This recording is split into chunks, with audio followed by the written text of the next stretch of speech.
Alright guys, this is my '03 Mercury Grand Marquis, car I've had for almost 17 years now. It's had a few modifications, both intentional and unintentional over the years. This is probably why it smelled like exhaust in here, once in a while. I think I smelled gas in here once or twice too. But it's been a good car. It's seen some action, it's seen road salt. But let's go ahead and fire it up here. Change. Always kept changing here. Never really used it much unless it was a parking meter. But here we go. Make sure the radio's off. Fires right up. And of course the AC still works in here. Old car, I've seen cars a lot younger than this one where the AC stops working. This one's been good. I mean, I did have the dryer rust out once on it. I'm gonna go ahead and pop the hood here. Definitely has an exhaust leak somewhere. I think it's on the passenger side somewhere.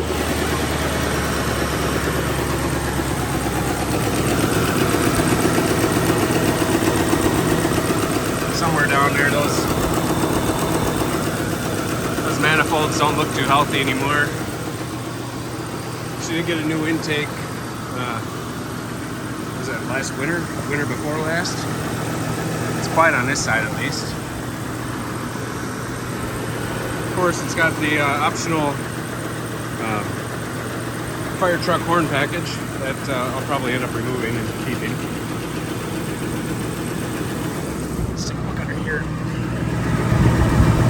Yeah, it's a little rusty under here. I don't know what this is about. That wasn't like that before. Well, I guess the frame is kind of rusty on here. Original catalytic converters. I see where we got a rear main leak or something. Something's dripping down out of the bell housing back there. Exhaust is sagging a little bit.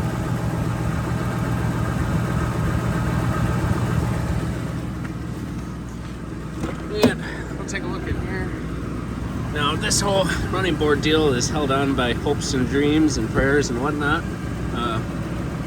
And this, of course, is not exactly bearing anything anymore. So we got that.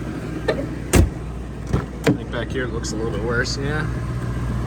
A little weight reduction mod. I can access the back of that in case I need it, right? Bushings are toast on the rear control arms. It's like driving a wet noodle. And of course, every car comes factory with the, the air compressor and tank for running a fire truck horn. State law. Radio equipment, that's coming out of here. Cell phone booster, that's coming out of here. Let's take a look at this side again. So you can see those control arms and their bushings. That's all seen better days. And yeah, the more I look at this frame, the more I'm not super content with it. Let's take a look under this side.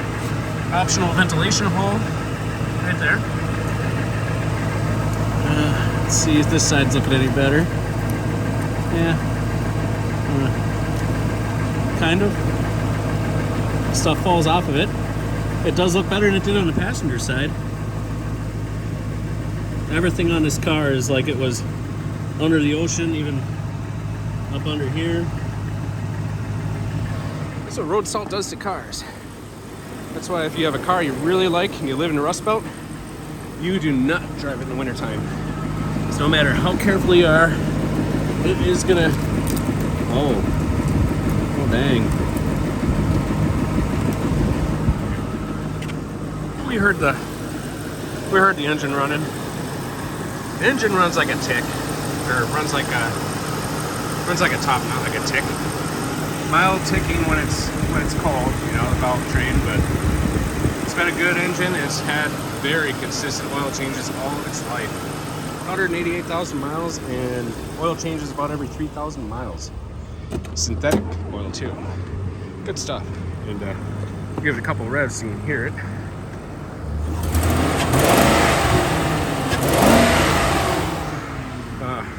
That would sound a lot better without that exhaust leak. Let's see.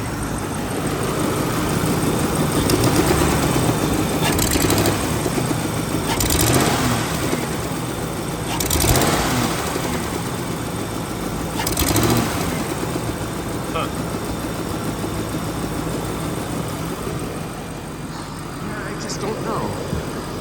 Let's go ahead and shut her off. This board's held on by more than hopes and dreams, so we got that at least. Optional green shag floor mat covering the original one that has holes in it. I'm sure that's super safe and all. There's no, I mean, it's soft and it's behind the pedals, which is usually what you want. You don't want it in front of your pedals. And of course, cold air, ice cold air. The AC on here works great. Funny. All right, let's turn this thing off. Okay. So, and of course, I'm gonna give you guys a little preview of what that horn sounds like. Yep, you can hear the refrigerant doing refrigerant things down in there. Okay. So I'm gonna give you guys a sample of that fire truck horn.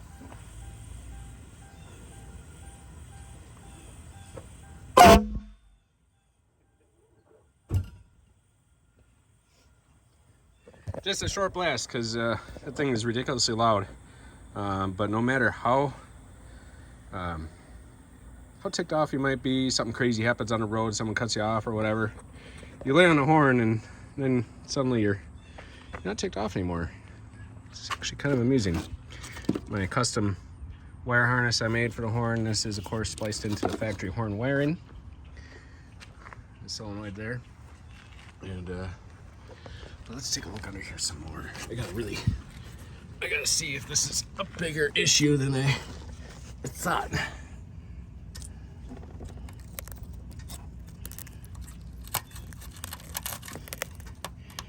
Yeah, I don't know. That's all crumbly jumbly in there. So I think there's enough material here that it's solid, but not exactly solid. Oh no, up here, just hitting it with my hand, I made another hole in it. I don't know, guys. Hey, I thought I was gonna sell this car, maybe let some kid fix it up or something, but after seeing this, I don't know. Let me know what you guys think. This, she might be condemned. I don't like that. I mean, this car's got war stories, let me tell you. Yeah, you can see that dripping. I got something leaking off of the rear of the motor there. So I'm probably rear main, I'm guessing. But, you know, 21 years old and, oh, what is it? Let's see what that even, it's like 188. Let's take a look. 188, 562. So some ripe old miles on this 21-year-old car. Daily driver for almost 17 years. And I think it might be time to just cut my losses and let this one cross the Rainbow Bridge, so to speak. So that about wraps it up. That was my show and tell. I'm gonna miss this car. Kind of get attached to him after, you know, the better part of 2 decades. It's been a good car. Absolute tank in the wintertime. You know, I messed around with this rear end a little bit. It's just a 273. Originally it was an open rear end in this car. It was swapped over to, actually I put in a Power Tracks locker in it some years ago. That was cool, but it wasn't very nice, I want to say. I had some issues with the locker binding, unbinding, you know, some loud bangs in the rear end. So then I switched to a no-slip locker. And guess what? That didn't work a whole lot better. In fact, with that one, I got this thing stuck in one-wheel drive mode in the wintertime, which was absolutely horrible. I forget, I think it was this wheel here. It was one-wheel drive car because something jammed up in that too.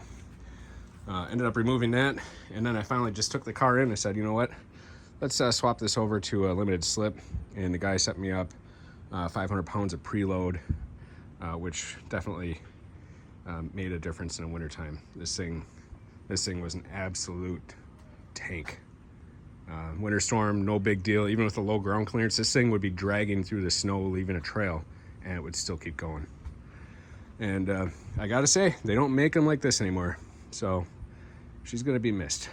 A lot of memories, a lot of good times, and probably the best car I've ever owned, and maybe the best car I'll ever own. But that's it. So thanks for watching. We'll catch you guys later.